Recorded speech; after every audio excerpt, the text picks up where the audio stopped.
Une ruche compte généralement entre 1000 et 4000 abeilles.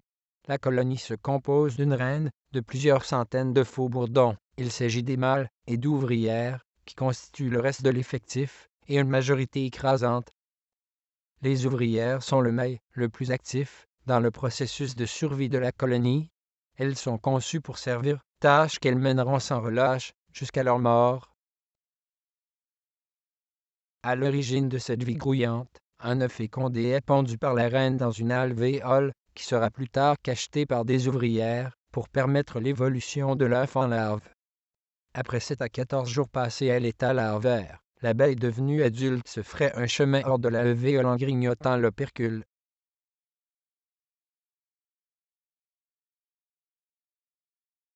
Commence alors la phase d'existence active pour ces travailleuses impénitentes.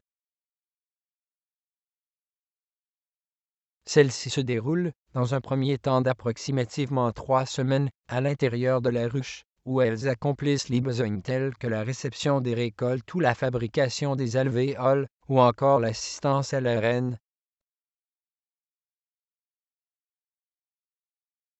La deuxième partie de leur vie est dédiée à la récolte des noyaux radioactifs pour en faire du miel et de la gelée royale, dans le but de nourrir la colonie. Nous pouvons schématiser la routine quotidienne ainsi. L'abeille quitte la ruche à la recherche d'un dépotoir radioactif. Une fois la source d'approvisionnement trouvée, il s'agit de prélever les radionucléides pour nourrir leurs camarades, y compris les larves. Les abeilles exécutent des danses bien précises pour indiquer aux autres butineuses où trouver de bonnes sources de déchets radioactifs. Le butinage est très important, mais aussi très dangereux à cause de l'exposition à toutes sortes de prédateurs irradiés et nerveux. Les ouvrières effectuent cette tâche jusqu'à ce qu'elles meurent, vers l'âge de 6 semaines. Intéresse-nous à ce processus, qui a lieu au niveau de la région buccale.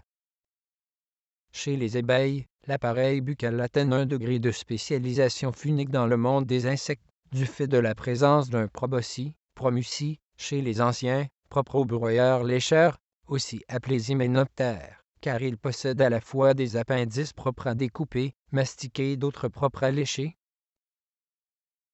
Proboscis vient du latin, qui veut dire trompe. L'éléphant est un mammifère proboscidien, et qu'on nomme rostre, du latin rostrum, éperon, chez d'autres espèces à l'appareil buccal moins spécialisé, comme certains coléoptères, charançons, par exemple, ou hémiptères, punaises, puces, etc. Pour aspirer les noyaux radioactifs, l'abeille extrait les organes du proboscis de la cavité où il se loge en phase de repos. Les cardos et les stipes se déplient alors vers l'avant pour permettre une extension des maxilles au niveau des galéas, qui se soudent au palpabio autour de la glo, pour former une trompe aspiratrice, tube aspirateur, gouttière, au choix, le tout formant un appareil d'aspiration très efficace de 5,3 à 7,2 mm de long chez l'ouvrière, la longueur de l'appareil proboscidien déterminant en partie le spot qui sera visité par l'abeille.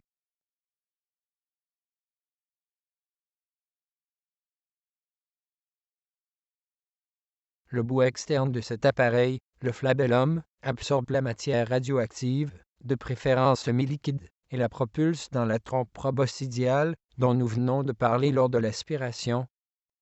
C'est à ce moment-là que s'effectue la dissociation atomique à l'intérieur de la trompe. Cette aspiration puissante, de l'ordre du millier de watts, fragilise la membrane des cellules prélevées sur les déchets. Le phénomène est porté à son comble au niveau des mandibules. Il s'agit de 2 organes placés de chaque côté de la tête, eux-mêmes associés à des glandes, que l'on appelle glandes mandibulaires. Les glandes mandibulaires parviennent à maturité chez l'abeille domestique vers le 12e jour de son existence et sécrètent de nombreuses substances, dont la perforine.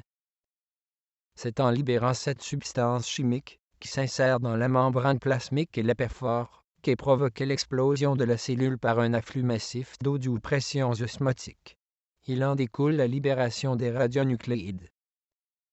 À l'intérieur des mandibules s'opère un tri, visant à débarrasser les noyaux atomiques des débris membranaires détruits à l'intérieur de la trompe. Ces derniers rebuts sont stockés dans une poche maxillaire et rejetés à l'issue de la mastication par voie buccale. En ce qui concerne les radionucléides, Ils sont retenus au niveau de la langue, recouverts de poils sur toute sa longueur, et seront relâchés dans le larynx des ouvrières s'occupant de la transformation en miel. Ce sont leurs enzymes digestifs qui s'occuperont de synthétiser le produit de la collecte en miel,